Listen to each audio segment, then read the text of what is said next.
네, 리포트 뚜껑 열어보는 시간 돌아왔습니다. 오늘도 정서한 아나운서와 함께 할게요. 어서 오세요. 안녕하세요. 네, 반갑습니다. 자, 오늘은 또 어떤 리포트를 가지고 왔을까요? 첫 번째 리포트부터 함께 볼까요? 네, 오늘은 상향 조정 뚜껑을 한번 열어보도록 하겠습니다. 네. 하나금융지주고요. 일단 실적 개선 지속되고 있고 또 주주 친화 정책 강화를 기대하며 목표 주가 66,000원으로 상향 조정한 IBK 투자증권 보고서입니다. 네, 66,000원. 그러니까 기존 6만 원에서 10% 정도 상향 조정했는데 더 해야 될 것 같은데요. 왜냐면 오늘 많이 오르고 있거든요. 현재 주가 보겠습니다. 5.66% 오른 52,300원 기록하고 있습니다. 금융주는 왜 이렇게 오른다고 이야기할까요? 일단 오늘 전반적으로 금융업이 다 상승 랠리를 펼치고 있습니다. 일단 미국 증시 어닝 시즌을 맞아 그 스타트를 금융업이 끊었는데요. 출발이 너무나 좋았습니다. 일단 지난주 뉴욕 증시 마지막 거래일에 시장 예상치를 웃도는 실적 발표와 함께 JP 모건, 뱅크 오브 아메리카, 시티그룹이 일제히 상승 랠리를 펼친 건데요. 그렇다면 국내 은행들은 어떤 전망을 보이고 있을까요? 관련 기사 먼저 체크해 보도록 하겠습니다. 작년 이자 수익부터 한번 체크를 해볼 텐데요. 금융지주가 연간 지난해 역대 최대 수준의 이자 수익을 거두었습니다. KB, 신한, 그리고 하나, 우리지주 모두 이 4대 금융지주의 지난해 이자 수익은 작년과 비교했을 때 1년 만에 이자 수익만 30%가 늘어났다고 하는데요. 지난주 금통위의 기준금리 0.25%포인트 인상 소식까지 소화하고 있고 또 배당 기대감까지 올 2월 초까지는 꾸준히 상승할 것이다라는 기대감을 반영하면서 오늘장도 역시나 랠리를 펼치고 있습니다. 제가 체크를 해보니까요. 금융주 올 들어 아직 1월이 지나지도 않았는데 누적 20% 이상의 상승세를 이미 기록 중이라고 합니다. 그렇다면 이러한 기점에서 하나금융지주의 전망은 어떨지 바로 그래프 통해서 체크해 보도록 하겠습니다. 영업이익 그래프부터 체크를 해볼 텐데요. 역시나 같은 움직임을 보이고 있습니다. 작년 3분기 연결 순이익은 전년 동기 대비 21% 늘었고요. 분기 대비로도 비교를 했을 때 36%가 증가하는 모습을 보였습니다.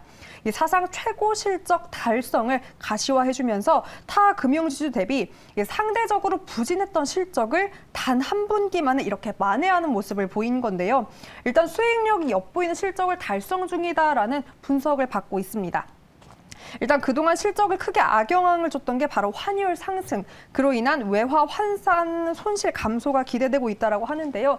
앞으로도 이러한 실적 개선을 쭉 이어갈 수 있다라는 긍정적인 전망이 계속해서 나오고 있습니다. 네, 하나금융지주 확인해봤습니다. 오늘 보니까 정선 아나운서 굉장히 금융업과 어울리죠. 은행원 네, 유니폼을 입고 있는 듯한 그런 느낌이 드는데 하나금융지주뿐만 아니라 오늘 전반적인 금융주가 오늘뿐만 아니라 또 지난 작년부터 계속된 랠리를 펼치고 있습니다.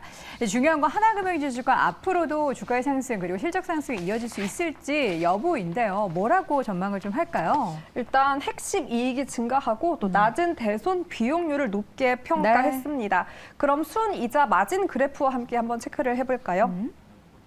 일단 이자 이익 증가로 핵심 이익이 꾸준히 증가한다라고 합니다. 역시나 님 추이, 순이자 마진이 계속해서 늘어나는 추세가 보이고 있고요. 지주사, 은행사 모두 상승하는 추세를 보이고 있습니다. 네. 3분기까지 하나금융지주의 님은 21년 말 대비해서 11bp가 상승 중이라고 하고요. 이러한 우상향을 계속해서 지속해 나갈 것이다라는 분석이 나왔습니다. 네. 특히나 3분기 말 포인트로 돌아와서 다시 체크를 해보면 이 보통주 자본 비율은 12.7%라고 합니다.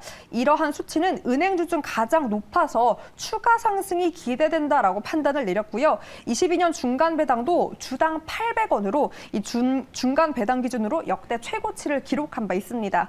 이 때문에 향후 배당 성향, 이 상향이나 자사주 매입 등의 주주 친화 정책 강화를 반영해서 IBK증권에서는 은행업종 내 탑픽으로 하나금융지주를 꼽기도 했습니다. 네, 이렇게 해서 하나금융지주에 대한 투자 포인트 쭉 봤는데요. 최근 주가가 얼마나 올랐을까요? 차트를 통해서 보도록 하겠습니다. 직전 고점을 막 넘어서려고 해요. 차트를 좀 좁혀서 보도록 하겠습니다. 5만 원대 후반 나올 때까지 좁혀주세요. 저기 나오네요.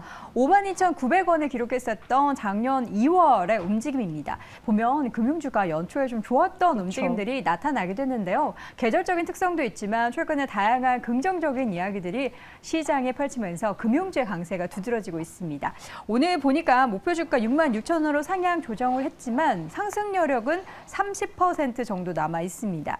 올 한 해 금융주로 만약에 30%의 수익률을 본다면 정말 대단한 것 같은데요. 앞으로 하나금융지주, 금융주 안에서도 얼마나 상대적으로 수익률이 좋을지 기대해 보도록 하겠습니다.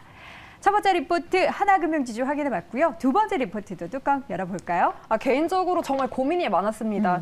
리오프닝으로 수혜 업종을 꼽는데 네. 일단 한국콜마 화장품으로 업종의 분위기를 엿보겠지만 오늘 게임도 좋고 콘텐츠도 좋더라고요. 다 하고 싶었죠? 다 하고 싶었는데도 네. 그중에서도 그래도 이러한 리오프닝 계절로 가장 탄력적인 움직임을 보이고 있는 화장품 쪽 한국콜마고요. 하지만 4분기 기저부담이 있다고 합니다. 그럼에도 불구하고 왜 목표 주가를 51,000원으로 올려 잡았는지 메리츠증권의 보고서를 통해서 체크해 보겠습니다. 네, 하나금융지주에 이어서 한국콜마 오늘 주가 역시나 오르고 있습니다. 3% 이상 상승하면서 44,200원 기록되고 있는데요.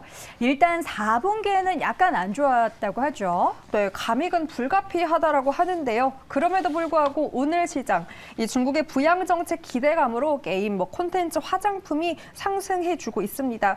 그 분위기를 한국콜마를 통해서 체크를 해볼 텐데요. 일단 어떤 화장품을 만드는 회사인지부터 보도록 하겠습니다. 네. 제가 사진을 준비했는데 생각보다 많더라고요. 대중화된 화장품이죠. 달바도 있고요. 닥터지 브랜드 그리고 동국제약. 제약사에서 나왔던 화장품도 마데카라인. 제조를 하고 있고요. 또 우리의 또 저 얼굴 쉐딩하는 크기를 거, 쉐딩하는 거. 저도 턱을 칠 수 배웠습니다. 있습니다. 투포스쿨에 대한 화장품도 제조를 하고 있다라고 합니다. 이렇게 우리가 많이 알고 있는 대중화된 화장품을 만들고 있는 회사지만 감익은 불가피하다라고 하는데요. 네. 그렇다면 매출 비중 그래프를 통해서 왜 불가피한지부터 체크를 해보도록 하겠습니다. 네. 일단 메리츠증권에서는 한국콜마 지난해 4분기 매출액은 전년 대비 15% 정도 증가할 것이다라고 예상을 했지만요. 영업이익은 11% 감소 전망을 내놨습니다. 국내부터 체크를 해보겠습니다. 38% 정도의 매출 점유율을 차지하고 있는데요. 네. 높은 단가의 크림류로 매출액은 전년 대비 7.8% 증가했지만 국내 쪽에서도 영업이익이 부진했습니다. 19% 감소할 것이다라고 추정을 했고요. 중국 쪽을 살펴보도록 하겠습니다. 7% 정도 점유율을 차지하고 있는데 역시나 작년 코로나 확산과 수요 약화로 부진을 겪었다고 판단했습니다. 무석과 북경에서 각각 매출이 10%, 20% 감소할 것이다라는 전망치가 나왔고요. 북미 쪽으로 넘어가겠습니다. 북미가 4%인 게 아쉬울 정도로 다행히 북미 쪽에서는 선방을 했습니다. 캐나다가 증설 효과를 보면서 105% 매출 증가를 이뤄냈고요. 특히나 미국은 색조, 호조를 일으키며 22% 증가치가 나왔습니다. 반면 자회사가 문제였습니다. 실적 발목을 붙잡은 게 바로 연우와 이노엔이었는데요. 연우에서는 매출액이 전년 대비 23% 감소, 그리고 영업이익이 무려 71% 감소 추정치가 나왔습니다. 북미 수출과 내수 판매가 이쪽에서 모두 부진했고요. 생산량 감소, 가동률 저하가 그 원인이었습니다. 네. 이노엔도 역시나 부진했습니다. 네. 백신 매출 감소로 수익이 축소되면서 매출과 영업이익 모두 부진한 흐름을 보이며 다소 4분기는 아쉬운 흐름을 보였습니다. 네, 4분기에는 아쉽지만 앞으로는 기대할 것이 있기 때문에 이렇게 그렇죠. 주가도 오르고 증권사에서 목표 주가 상향도 나타나는 것 같은데요. 뭘 기대하면 좋을까요? 네, 그럼 포인트로 돌아와서 이렇게 감익이 불가피한데도 불구하고 목표 주가를 높인 이유 체크해 보도록 하겠습니다. 네. 일단 올해는 사업 다각화로 구조적 성장이 가능하다라는 점에 초점을 맞춰 목표 주가를 올려 잡은 건데요. 일단 그 첫 번째 포인트로 국내 거래선을 다각화한다라는 것이었습니다. 그리고 해외 적자폭, 앞서 말씀드린 대로 중국에서도 북미 자회사 쪽에서 적자가 좀 컸는데요. 이런 적자폭을 축소할 수 있는 가능성을 엿봤고요. 네. 때문에 가장 큰 폭의 저조한 성장률을 보였던 자회사 쪽에서 수익을 개선해 줄 수 있다라는 전망이 나왔습니다. 네. 이를 반영해서 올해 예상 매출액은 전년 대비 13% 정도 증가할 것이다라고 예상이 나왔고요. 영업이익은 저조한 만큼 전망이 컸습니다. 67%가 증가할 것이다라고 예상치를 내놨습니다. 네, 현재 주가 대비 목표 주가의 상승 여력이 사실 그렇게 높진 않아요. 그쵸. 그러니까 내용이 아직은 좀 확인을 해보고 가자라는 그런 분위기는 형성되고 있는 것 같은데요. 지금 괴리율이 한 16% 상승 여력이 나오고 있습니다. 주가 차트를 통해서 보도록 하겠습니다. 한국콜마도 최근에 화장품주 올랐을 때 함께 올랐습니다. 그러나 좀 제한적인 상승이 나타났다라는 거는 차트를 통해서도 여러분 한눈에 보실 수 있을 텐데요. 바닥권 10월부터의 상승을 보면 굉장히 가파르게 보이겠지만 최근에 화장품주 올랐던 것을 생각하면은 좀 제한적이다라는 생각 조금은 드실 겁니다. 오늘 중 3% 이상 오르고 있는데 일단은 앞으로 기대되는 내용들 확인해야 될 부분들이 좀 가시적으로 보이는 그 순간에 증권가에서는 또 목표 주가를 얼마나 더 올려잡을지 함께 예상을 해보도록 하겠습니다. 자, 이렇게 해서 오늘도 한국코말까지 리포트 확인해봤고요. 오늘 이 시간 정서환 아나운서와 함께했습니다. 고맙습니다. 고맙습니다.